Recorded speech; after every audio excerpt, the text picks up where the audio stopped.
আসসালামু আলাইকুম সুপ্রিয় শিক্ষার্থী, welcome back to math park. আশা করি সকলে ভালো আছেন।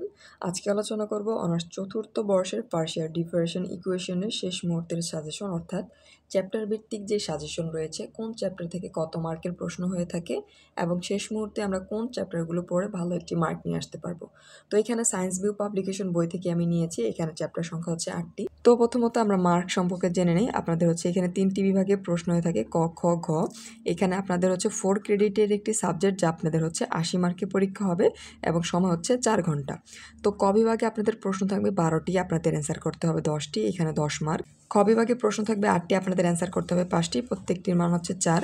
ঘ বিভাগে আপনাদের প্রশ্ন থাকবে 8টি, অ্যান্সার করতে হবে 5টি, প্রত্যেকটির মান হচ্ছে 10। এই হচ্ছে টোটাল, এখানে 10, এখানে হচ্ছে 20 এবং হচ্ছে 50। টোটাল হচ্ছে আপনাদের রিটেনের ক্ষেত্রে 80 মার্ক এবং বাকি হচ্ছে ইন কোর্সের ক্ষেত্রে থাকবে।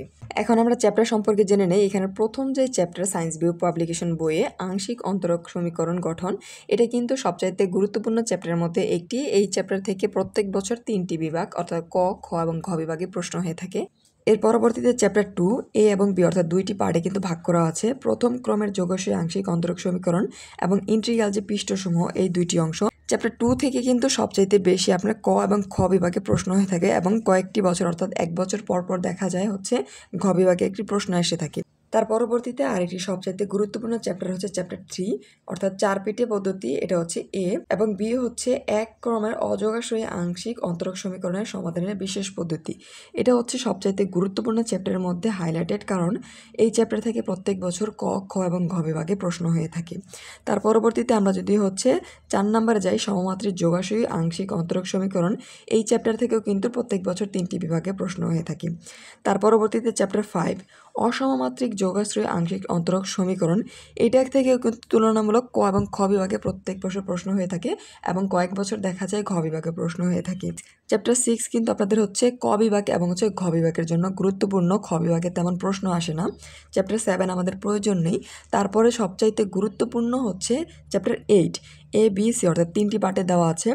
যোগাশ্রয়ী সমীকরণের সাথে সম্পর্কযুক্ত সীমামান সমস্যা, ল্যাপ্লাস রূপান্তর পদ্ধতি, আংশিক অন্তরক সমীকরণের সম্পর্কিত সীমামান সমস্যা, সীমামান সমস্যা সমাধানের ফুরিয়ার রূপান্তরের যে প্রয়োগ। এই চ্যাপ্টার থেকে কিন্তু ঘ বিভাগে 2 থেকে 3টি প্রশ্ন প্রত্যেক বছর আসে, অর্থাৎ ম্যাক্সিমাম কিন্তু 2টি প্রশ্ন এসে থাকে। তাই এই চ্যাপ্টারটি ঘ বিভাগের জন্য অত্যন্ত গুরুত্বপূর্ণ। এখন আমরা হচ্ছে চ্যাপ্টার অ্যানালাইসিস করব, কোন চ্যাপ্টার থেকে কত মার্কের প্রশ্ন হয়ে থাকে। তো প্রথমত আমরা একটু হাইলাইটেড করি ক বিভাগের জন্য।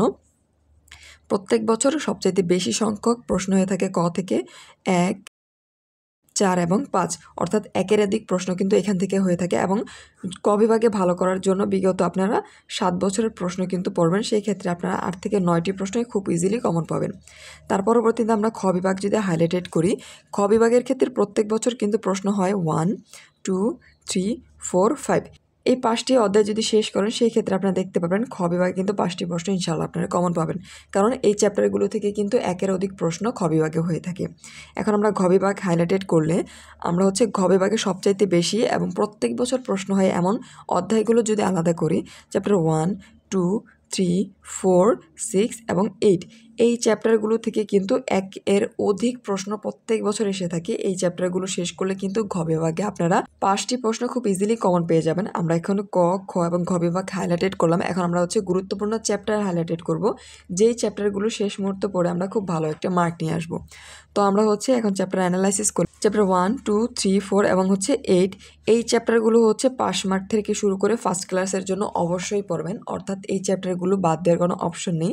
তার পরবর্তীতে হচ্ছে সবচাইতে ভালো অর্থাৎ এ প্লাসের জন্য কিন্তু আপনার 1, 2, 3, 4, 5, 6, 8 অর্থাৎ এই চ্যাপ্টার 7 বাদ দিয়ে এ প্লাসের জন্য পড়বেন। এটা হচ্ছে শুধুমাত্র পাস মার্ক এবং ফার্স্ট ক্লাসের জন্য এই কয়েকটি চ্যাপ্টার পড়বেন। এই ছিল হচ্ছে পার্শিয়াল ডিফারেনশিয়েশনের ক্ষেত্রে আপনাদের অন্তরীকরণের দিকটি একটু খেয়াল রাখতে হবে। মোটামুটি সহজ একটি চ্যাপ্টার, আশা করি সকলে বুঝতে পেরেছেন। যদি কোনো অংশে বুঝতে সমস্যা হয় অবশ্যই কমেন্ট সেকশনে জানাবেন এবং ম্যাথ পার্কের সাথে থাকবেন। ধন্যবাদ।